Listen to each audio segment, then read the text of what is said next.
أعوذ بالله من الشيطان الرجيم. بسم الله الرحمن الرحيم.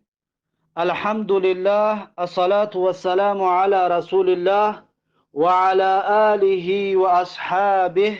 أما بعد، السلام عليكم ورحمة الله وبركاته. امام نووی در کتاب ریاض الصالحین اش میگوید: باب تحریم انتساب الانسان الى غیر ابیه و تولیه غیر موالیه. یعنی که باب در مسئله حرام بودن نسبت دادن انسان به غیر پدرش، که یک انسان خودش را به غیر پدرش نسبت بدهد، این حرام می باشد. و تولیه غیر موالیه، یا یک انسان خودش را نسبت بدهد، یا یک برده آزاد شده نسبت بدهد خودش را به غیر مولایش، به غیر آزاد کنندش، این هم همچنین حرام می باشد. و انسان نمیتواند که خودش را به غیر پدرش نسبت بدهد. اما اگر که به بابویش نسبت بدهد یا به بابا کلانش و نسبت به پدرش را این کار نکند، در این صورت جایز و درست است. زیرا اینکه پیغمبر صلی الله علیه و سلم خودش را نسبت به بابیش دادگی است. در حدیث میگوید: انا النبی لا کذب، یعنی من پیغمبر هستم و هیچ دروغ نیست. انا ابن عبدالمطلب، پیغمبر میگوید که من پسر عبدالمطلب هستم. عبدالمطلب بابی پیغمبر صلی الله علیه و سلم است. وقتی که انسان پدرش را این کار نکند، با بابیش خودش را نسبت بدهد، در این صورت باکی ندارد، جایز است. که با بابی کلانش نسبت بدهد، در این صورت باکی ندارد. که این حدیث را امام بخاری و همچنین امام مسلم از برا ابن عازب روایت میکنند که پیغمبر خودش را با بابیش نسبت دادگی است. اما برده باید خودش را به آزاد کنندهش، کسی که خریده اون را آزاد کردگی هست، به اون نسبت بدهد. چرا؟ زیرا که پیغمبر صلی الله علیه و سلم در حدیث صحیح میگوید که الولاء لحمتون کلحمتون نسبی، کلحمتین نسبی، یعنی که ولا نسبت است مانندی نسبت خانوادگی. چی طوره که انسان فرزنددار می شود، فرزند چه نسبت به پدرش می دهند، ولا هم آزاد کردن برده هم میگه به مثل همین است. کسی که اون را آزاد میکنن باید به انا همون آزاد کنندهش نسبتش بتیان، به آزاد کنندهش باید نسبت داده شود. خب این بود معلوماتی پیش از آنه که حدیث های این باب را بخوانیم. خب امام نووی رحمه الله در زیر این باب 4 حدیث برامون تقدیم میکند. اولین حدیث این باب حدیث 1801 کتاب ریاض الصالحین است که امام نووی رحمه الله میگوید: عن سعد بن ابی وقاص رضی الله عنه ان النبی صلی الله علیه و سلم قال، یعنی که از سعد بن ابی وقاص رضی الله عنه روایت است که هر آینه پیغمبر صلی الله علیه و سلم گفتند که من ادعا الی غیر ابیه، یعنی هر کسی که نسبت بدهد خودش را به غیر پدرش، به دیگر کس نسبت بدهد، و هو یعلم انه غیر ابیه، و در حالی که این انسان میداند همون کسی که خودش نسبت داده است اون غیر ابیه، یعنی پدر این انسان نمی باشد، پدر این انسان نیست. فالجنت علیه حرام، رسول الله صلی الله علیه و سلم میگه پس جنت برای این انسان حرام می باشد. یعنی که به غیر پدر خود را نسبت دادن سبب محروم گشتن و سبب محروم شدن از جنت میگردد، که انسان از جنت محروم می شود. این حدیثی متفق علیه می باشد. این بود حدیث 1801 کتاب ریاض الصالحین. بعد از این امام نووی رحمه الله حدیث 1802 کتاب ریاض الصالحین را می آورد و میگوید: و عن ابی هریره رضی الله عنه عن النبی صلی الله علیه و سلم قال، یعنی از ابو هریره رضی الله عنه روایت است از پیغمبر صلی الله علیه و سلم که گفتند لا ترغبوا عن آبائکم. رسول الله میگوید روی نگردانید شما از پدرهایتان روی نگردانید. فمن رغب عن ابیه، پس هر کسی که روی میگرداند از پدرش، فهو کفر، پس همین کار اون انسان کفر می باشد. یعنی روی گرداندن از پدر این کفر است، کفر نعمت است، کفرانی نعمت می باشد و این عمل حرام می باشد که انسان از پدر خود روی بگرداند. این حدیث هم همچنین حدیث متفق علیه می باشد. بعد از این امام نووی رحمه الله حدیث 1803 کتاب ریاض الصالحین را می آورد، می گوید و عن یزید ابن شریک وعن يزيد بن شريك بن طارق قال، یعنی از یزید ابن شریک ابن طارق روایت است که گفت رأیت علیا رضی الله عنه على المنبر یخطب. میگه دیدم پیغمبر صلی الله علیه و سلم رو در بالای منبر خطبه میکرد، سخنرانی میکرد و مردم رو پند و نصیحت میکرد. فسمعته یقول، پس میگه شنیدم حضرت علی رضی الله عنه رو که میگفت لا والله ما عندنا من کتاب نقرأه الا کتاب الله. حضرت علی گفت که نه، قسم به الله نداریم ما کتاب بخونیم بجز کتاب الله، فقط و فقط یگانه کتاب الله هست که دستور عمل ما هست. ما با کتاب الله را میخونیم، فقط کتاب الله هست. و ما فی هذه الصحیفه، و همچنین گفت آن چیزی که در این صحیفه، در این ورق در دست من هست. میگه حضرت علی رضی الله عنه گفت فقط دستور عملی که ما باید اون رو بخونیم و دستور عمل خود قرار بدیم کتاب الله هست و آن چیزی گفت در این صحیفه هایی که در دستم هست. فنشرها، پس میگه حضرت علی رضی الله عنه اون صحیفه ها را باز کرد. فاذا فیها اسنان الابلی، پس ناگهان میگه دید که در داخل آن صحیفه ها سن و سال شترهایی که برای دیه داده می شود، سن و سال اون شترها نوشته شدگی هست. و اشیاء من الجراحات، و همچنین چند چیزهای دیگر از احکام، یعنی چند حکم دیگر در داخل اون ورق وجود دارد. چند حکم در داخل اون ورق ها وجود دارد و خلاص. پس میگه گفت اینها هستند که ما اینها را میخونیم و اینها را عمل میکنیم. و فیها، میگه در داخل همون ورق نوشته شدگی بود، در داخل همون ورق حضرت علی کشادش، در داخلش نوشته شدگی است که قال رسول الله صلی الله علیه و سلم، میگه رسول الله صلی الله علیه و سلم فرمودند که المدینه حرم ما بین عیر الى ثور، یعنی که مدینه حرم هست، یعنی چطوری که مکه برای خودش زمین حرم دارد، مدینه هم همین طور حرم دارد. گفت که مدینه حرم است، پس حرم مدینه را بیان کرد که از کجاها تا کجا. گفت من بین عیرین، یعنی از بین کوه عیر الى ثور تا کوه ثور. این کوه ثوری که میگوید اون ثوری در مدینه بوده نیست، بلکه این ثور در مدینه هست. یعنی که یک کوه در ثور داریم، یک کوه در مدینه داریم که نامش ثور است.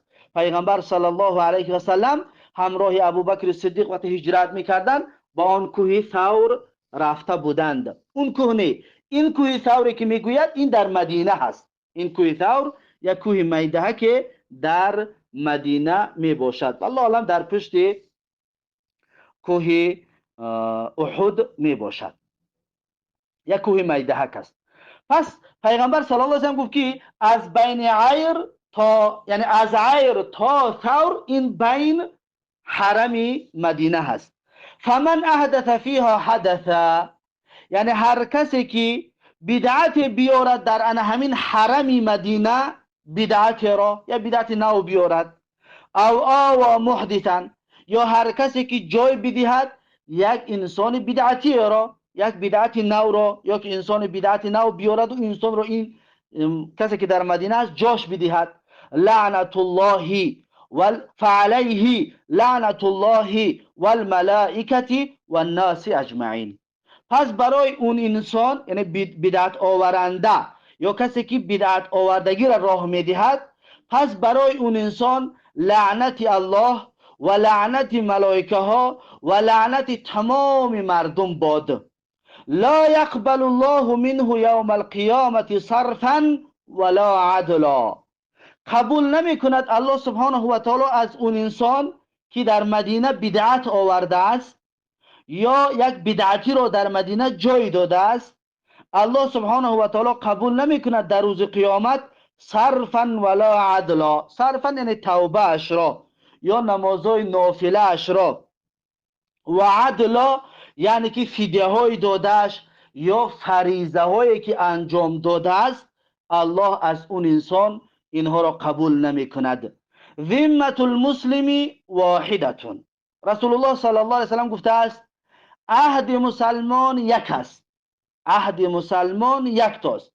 یسعى بها ادناهم، یعنی که یسعى بها یعنی بهره میبرد یا برخوردار میشود از انا همون عهد و پیمان، ادناهم یعنی کمترینشان، کمترینشان از اون عهد و پیمان بهره میبرد. یعنی چی؟ یعنی یک مسلمان عادی بیچاره کمبغل اگر یک کافر عهد بتید و در ذمه‌اش بگیرد، دیگر کسی حق ندارد که اون کافر ده ضرر بتید. یسعی بها ادناهم یعنی برخوردار است از انا همین عهد و پیمان دادن، بگیم پسترین یا کمترین حقدار مسلمان از اون بهره میبرد و اون ده حق دارد. وقتی یک عادی ترین مسلمان یک کافر در زیر ذمه‌اش گرفت، دیگر کسی نمیتواند به اون کافر ضرر برساند. چی؟ بگیم یک انسانی در اون حکومت جایدار عهد بتید، در زیر ذمه‌اش بگیرد یک کافر را، یا یک عادی ترین مسلمان، هر دوش برابر است. برای گفت که ذمت المسلم واحدتون، یعنی که عهد و پیمان مسلمان یک است، جایگاه او را نگاه نمیکنی، قدر اون را نگاه نمیکنی. هر مسلمان وقتی که عهد و پیمان داد به کافر، خلاص اون قبول است. فمن اخفر مسلما، پس هر کسی که توهین بکند مسلمان را یا عهد مسلمان را بشکند، یعنی که یک مسلمان عادی یک کافر عهد داد که بیا تو در زیر ذمه من هستی، مسلمان ها به تو ضرر نمیرسانند، و اون کافر با دولت یا که با مکانی که مسلمان ها زندگی میکنه به اینجا که آمد، مسلمان های با قوت و مسلمان های جایگاه دارها آمدن اگر این کافر را چکار کنن؟ ضرر برسانن، یعنی که کافر را بکشن، فعلیه لعنت الله، پس با اون مسلمانی که عهد و ذمه این مسلمان را قدرشان ندانست، پس برای اون مسلمان لعنت الله و لعنت ملائکه ها و لعنت تمام مردم باد. لا يقبل الله منه یوم القیامت صرفا ولا عدلا. الله سبحانه و تعالی قبول نمی کند از اون مسلمانی که حق ذمه یک مسلمان دیگر را توهین کرد و زیر پا کرد. الله سبحانه و تعالی قبول نمی کند از اون مسلمان صرفا ولا عدلا، نه توبه و نه نمازهای نافله اش را، ولا عدلا و همچنین نه فدیه و نه فریضه های خواندگیش، میگه الله قبول نمی کند. و من ادعا الى غیر ابیه، هر کسی که نسبت بدهد خودش را به غیر پدرش، او انتما الى موالیه الى غیر موالیه، یا هر کسی که نسبت بدهد خودش را به غیر آزاد کنندهش، یعنی هر برده و هر کنیزی که به غیر آزاد کنندهش خودش را نسبت بدهد، فعلیه لعنت الله، پس برای اون انسان نسبت دهنده به غیر پدرش یا که نسبت دهنده و کنیز به غیر مولایش، برای اون باد لعنت الله و لعنت ملائکه ها و لعنت تمام مردم. لا يقبل الله منه یوم القیامت صرفا ولا عدلا. الله سبحانه و تعالی میگه از اون قبول نمیکند در روز قیامت نه توبه و نه نافله هایش را، نه فدیه و نه فریضه هایش را. این حدیث متفق علیه بود که این حدیث را امام بخاری و مسلم روایت میکنند. پس این حدیث بسیار قوی هست که حضرت علی رضی الله عنه خودش روایت میکند. اگر پیغمبر صلی الله علیه وسلم خلیفه حضرت علی را قرار میداد حتما در اینجا ذکرش میکرد. پس این معلوم است که حضرت علی قسم خورد، گفت که آن چیزی که در اینجا حضرت علی گفت و یا همون کتاب الله برای مسلمان ها باقی ماندگی است که باید به اینها عمل بکنند. اکنون امام نووی رحمه الله چند کلمه ها را میگه ذمة المسلمی ای عهدهم و امانتهم. ذمه مسلمان یعنی عهد و امانه که به یک کافر میدهد، انا همین را میگویند ذمة المسلم. و اخفره ای نقض عهده، یعنی عهدش را شکست، یا یعنی که اون مسلمان را پایمال کرد حق و حقوقش را، یعنی عهدی دادگیش نادیده گرفت و اون کافری که در زیر عهد یک مسلمان عادی بود یک مسلمان دیگه آمده بکشد، این را میگن اخفره، یعنی که اون مسلمانی که عهد داده بود او را پایمال کرد حق و حقوقش را. و از صرف که صرفا ولا عدلا، همون را میگه صرف، توبه را میگوین و قیل الحیله، و بعضی میگن که حیله است و اصلا چی را میگن؟ توبه را صرف میگن. و العدل فدا است، یعنی فدیه دادن را چی میگن؟ عدل. یا که بعضی میگن که نمازهای فرضی را میگویند. پس این بود بعضی کلمه هایی که در حدیث آمده بود و این بود حدیث 1803 کتاب ریاض الصالحین. بعد از این امام نووی رحمه الله حدیث 1804 کتاب ریاض الصالحین را می آورد و میگوید وعن ابي ذر رضي الله عنه انه سمع رسول الله صلى الله عليه وسلم يقول، یعنی از ابو ذر رضی الله عنه روایت است که هر آینه شنیده است از رسول الله صلی الله علیه و سلم که میگوید، پیغمبر صلی الله علیه و سلم میگوید که لیس من رجل ادعا لغیر ابیه، لیس من رجل ادعا لغیر ابیه و هو یعلمه الا کفره. میگن نیست مردی که دعوا میکند یا خودش را نسبت میدهد به غیر پدرش در حالی که اون انسان میداند که همین نسبتی که خودش به کسی دیگر داده است اون پدرش نیست، مگر اینکه اون انسان چی میشود؟ کفر میشود. مگر این الا کفر، مگر اینکه اون انسان کفر ورزیده است، مگر این انسان ناسپاسی کرده است این نعمتی را که الله سبحانه و تعالی براش داده است. و من ادعا ما لیس له فلیس منا. هر کس دعوا بکند، صاحب شود، مالک شود چیزی را که حق خودش نیست، یا چیز را یک کس دعوا کند و صاحبی کرده یک انسان بگیرد، فلیس منا، رسول الله میگه اون انسان همچنین از ما نمی باشد. ولیتبوأ مقعده من النار، پس باید بیابد اون انسان جایگاهش را در آتش جهنم. اون انسان جایگاهش را در آتش جهنم باید فراهم بکند و آماده بکند.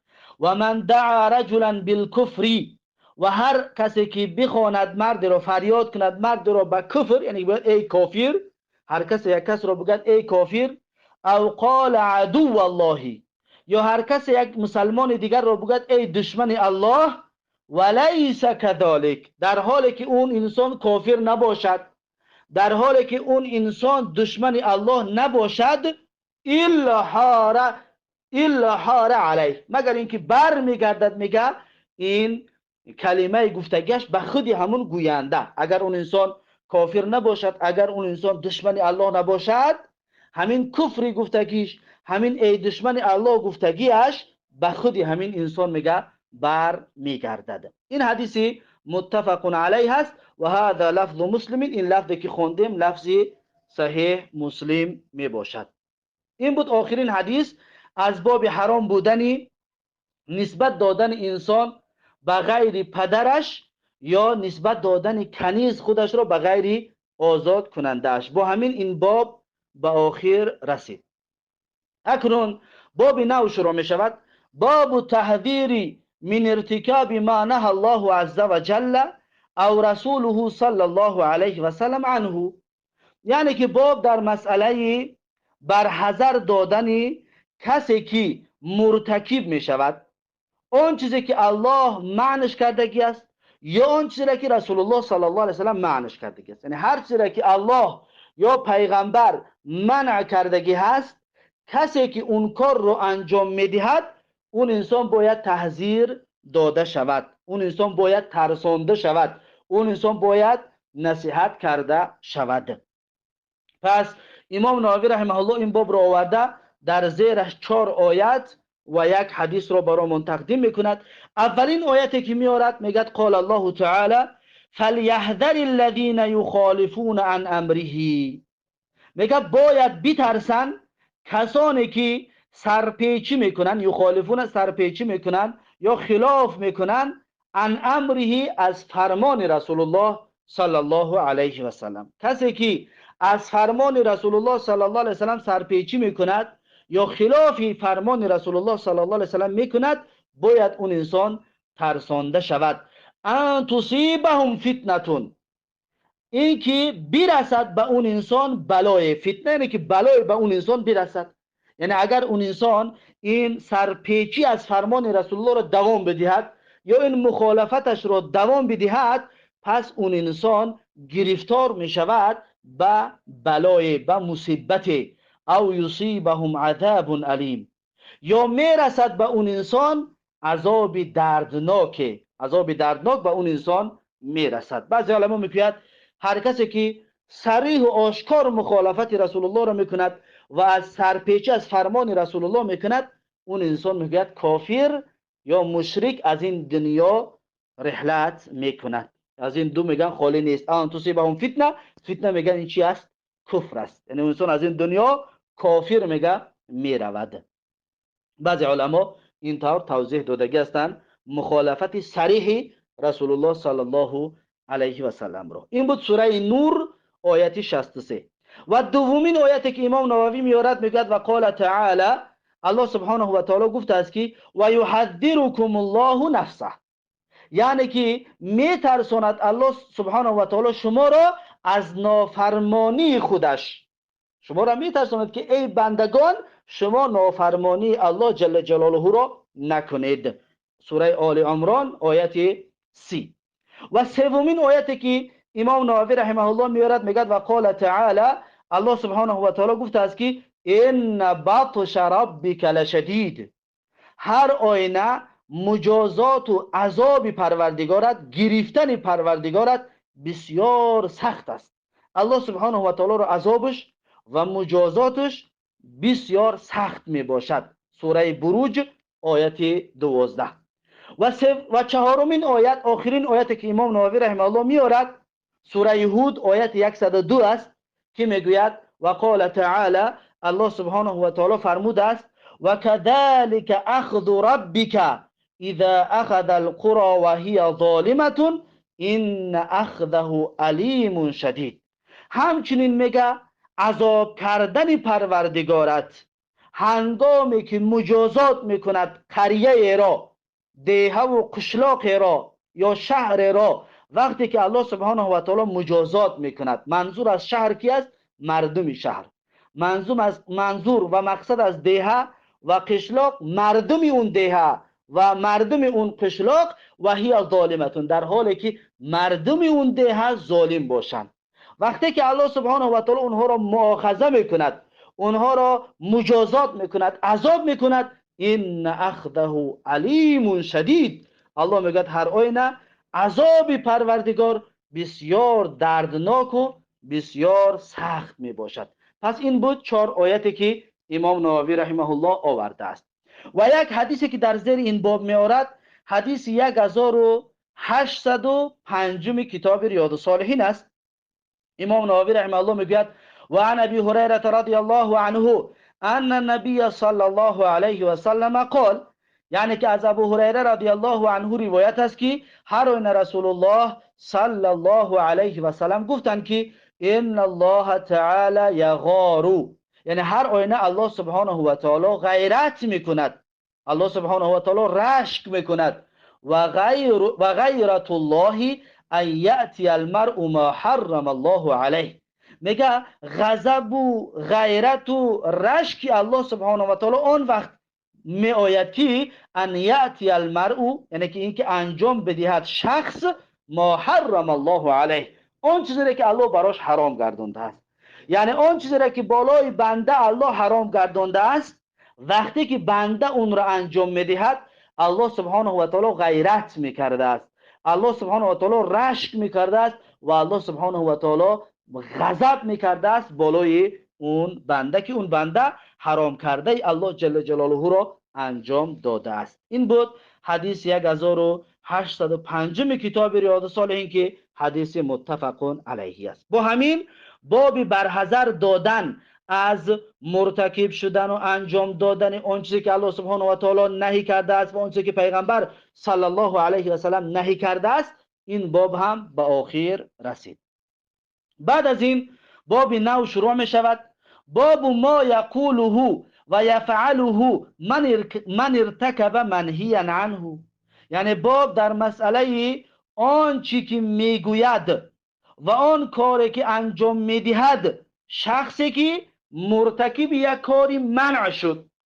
یک انسان یک کاری منهی رو، یک کاری منع شده رو، یک گناه و معصیت رو انجام داد، بعد از انجام دادنش باید چی کار بکند؟ این باب در این مسئله سخن میگوید. امام نووی رحمه الله در زیر این باب 3 آیت و 1 حدیث برامون تقدیم میکند. اولین آیتی که میارد سوره فصلت آیت 36 است. میگه قال الله تعالی، الله سبحانه و تعالی فرموده است که و اما ینزغنک من الشیطان نزغ فاستعذ بالله و اما و یا میگه ینزغنک من الشیطانی، یعنی وسوسه به تو رسید، یعنی که هنگامی که تو متوجه شدی که وسوسه از جانب شیطان به تو رسید، نزغون یعنی وسوسه و فکر تو را پریشان کرد شیطان، فاستعذ بالله، پس تو میگه پناه طلب بکن به الله جل جلاله، انه هو السمیع العلیم. هر آینه الله سبحانه و تعالی شنوا و دانا هست. یعنی که وقتی که انسان یک معصیت و گناه را میکند، این معصیت و گناه با چی است؟ با وسوسه شیطان است. شیطان انسان را وسوسه میکند و فکرش را پریشان میکند و انسان مرتکب گناه و معصیت میشود. الله میگوید هر زمانی که شما گرفتار شدید به این وسوسه شیطان و گناه و معصیت کردید، پس پناه طلب بکنید به الله جل جلاله، طلب استغفار بکنید و پناه طلب بکنید به الله جل جلاله. این بود یکمین آیت.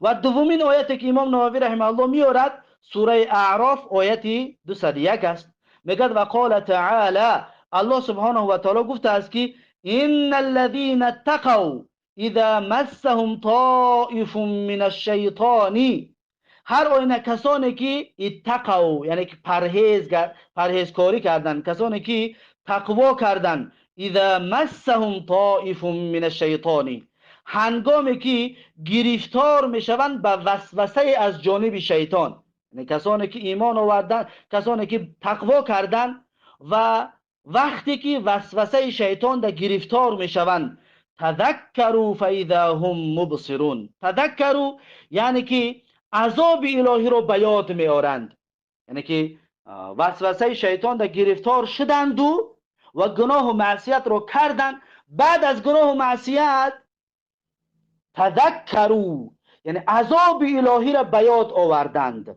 فاذا هم مبصرون، پس ناگهان اونها چیکار میکنن؟ اونها بینا میشوند، اونها بگیم معلوماتشان یا که همون عذاب الهی در پیششان میآید، پس اونها بینا میشوند، پس اونها باید چیکار کنند؟ توبه به سوی الله جل جلاله بکند. این بود دومین آیت. و سومین آیتی که امام نووی رحمه الله میارد سوره آل عمران آیت 135 و 136 است که امام نووی رحمه الله میگد و قال تعالی، الله سبحانه و تعالی گفته است که والذین اذا فعلوا فاحشة، یعنی کسانی که و آن کسانی که هنگام انجام میدهند فاحشه را، کار زشت را، گناه و معصیت را وقتی انجام میدهند، او ظلموا انفسهم، یا خودشان را ظلم میکنند، یعنی گناه و معصیت کردن ظلم کرده به نفس خود انسان است، یعنی انسان خودش را ظلم میکند، ذکر الله، پس به یاد آوردن الله را، فاستغفروا لذنوبهم، پس طلب مغفرت کردن برای گناهانشان، و من یغفر الذنوب الا الله، و کیست که میبخشد گناه را بجز الله، یعنی یگانه کسی که گناه را میبخشد این الله جل جلاله میباشد. ولم یصروا علی ما فعلوا وهم یعلمون، ولم یصروا یعنی ادامه ندادند به آن گناهی که انجام میدادند، یعنی که یک انسان یک گناه را انجام داده ایستاده بود، ذکر الله، الله را به یادش آورد و عذاب الهی به یادش آمد و از اون گناهش دست کشید و ولم یصروا علی ما فعلوا، یعنی که ادامه ندادند و دوام ندادند علی ما فعلوا، یعنی آن گناهی را که انجام میدادند اون گناه را اکنون دیگر دوام ندادند و هم یعلمون، در حالی که اونها میدانند، اکنون فهمیدن که گناه و معصیت بوده است، از اون دست کشیدن. اکنون اینها چی میشوند؟ پاداش این طور انسان چی است که وقتی گناه میکند میفهمد که این کار گناه بوده است و از اون دست میکشد و توبه میکند، پاداش اون چی است؟ میگه اولئک جزاؤهم مغفرة من ربهم و جنات تجری من تحتهم الانهار خالدین فیها و نعم اجر العاملین. میگه اونها کسانی هستند که جزاؤهم مغفره، پاداش اونها بخشش از جانب الله جل جلاله است، و جنات تجری من تحتهم الانهار، و جنتی که جاری می شود از سیر اون جنت نهرها، دریاها جاری می شود، خالدین فیها، همیشه در داخل اون جنت می باشند. این طور انسان ها گناه را کردن، توبه کردن و رجوع کردن، همیشه در داخل اون جنت می باشند. و نعم اجر العاملین، الله سبحانه و تعالی میگه چقدر بزرگ است اجر انسان های عمل کننده. بعد از این امام نووی رحمه الله چهارمین آیت، آخرین آیت رو در زیر این باب میارد، سوره نور آیت 31 میگه و قال تعالی، الله سبحانه و تعالی گفته است که و توبوا الی الله جمیعا، یعنی توبه بکنید شما ای مردم به سوی الله همه یک جا، ایها المؤمنون، ای مؤمن ها همه یک جا شما توبه بکنید، لعلکم تفلحون، سبب شود انا همین توبه شما برای کامیاب شدنتان، لعلکم تفلحون یعنی که شاید سبب می شود این توبه کردنتان شما تفلحون، کامیاب و سربلند می گردید. پس این بود 4 آیت در زیر این باب که امام نووی رحمه الله آورده است. بعد از این یک حدیثی که در زیر این باب آورده است، حدیث 1806 کتاب ریاض الصالحین است. امام نووی رحمه الله میگوید و عن ابی هریره رضی الله عنه عن النبی صلی الله علیه و سلم قال، یعنی از ابو هریره رضی الله عنه روایت است از پیغمبر صلی الله علیه و سلم که رسول الله صلی الله علیه و سلم گفتند که من حلف فقال فی حلفه، یعنی کسی که قسم بخورد پس در قسم خوردنش بگوید که باللات و العزى، یعنی قسم به لات و قسم به عزى بخورد، یعنی قسم به بت‌ها، قسم به غیر الله که بخورد، فلیقل، پس باید اون انسان بگوید که لا اله الا الله، یعنی که قسم به غیر الله خوردن فدیهش مجازاتش چی است؟ لا اله الا الله است. و من قال لصاحبه، هر کسی که برای برادرش، یک برادرش رو بگوید که تعالی اقامرک، یعنی بیا من با تو قمار بازی میکنم، یک مسلمان یک برادرش بگوید بیا من با تو قمار بازی میکنم، فلیتصدق، پس این انسان به خاطر این عملی گناه را به زبان آوردن میگه فلیتصدق، باید صدقه بدهد، باید اون چیز صدقه بدهد و در عوض این گناهی را که به زبان آورده است همچنین توبه بکند و باز صدقه میگه باید بدهد این انسان. پس کفارهش چی است؟ صدقه دادن هست. یا انسانی که به غیر الله قسم میخورد کفارهش چی است؟ کفارهش لا اله الا الله می باشد. این بود حدیث 1806 کتاب ریاض الصالحین که حدیث متفق علیه است. با همین باب آنچه که گفته می شود و یا آن کاری که کرده می شود یا آنچه که می گوید یا آن کاری که می کند، کسی که کار گناه و معصیت را انجام داد، این باب به همین به آخر رسید. و همچنین به همین کتاب الامور المنهی عنها به آخر رسید. خیلی حدیث پیش تقریبا حدیث 1510 که اول این کتاب بود، کتاب الامور المنهی عنها، یعنی کتاب در مسئله کارهایی که منع شدگی است در شریعت. تا به اینجا این کتاب به آخر رسید. اکنون کتاب نو شروع می شود، کتاب المنثورات والملح، یعنی کتاب در موضوع منثورات. منثورات چی است؟ منثورات یعنی که موضوعهای متفرقه، موضوعهای پراکنده در هر موضوع، یعنی یه موضوع معین ندارد، در هر موضوع گپ میزند. والملح و همچنین درباره سخنهای ملح. ملح یعنی سخنهایی که نغز هستند و خوب هستند و سخنهای دلنشین. پس از این درس آینده من انشاءالله از این کتاب شروع می شود که در موضوعهای پراکنده و متفرقه و همچنین درباره سخنهای نغز و دلنشین می باشد. انشاءالله این کتاب را درس آینده شروع خواهیم کرد. پس این بود درس امروزمان. با همین درس امروزه را به پایان می رسانم تا درس آینده. الله حافظ و مددگار. بارک الله فیکم و جزاکم الله خیرا و السلام علیکم و رحمت الله و برکاته.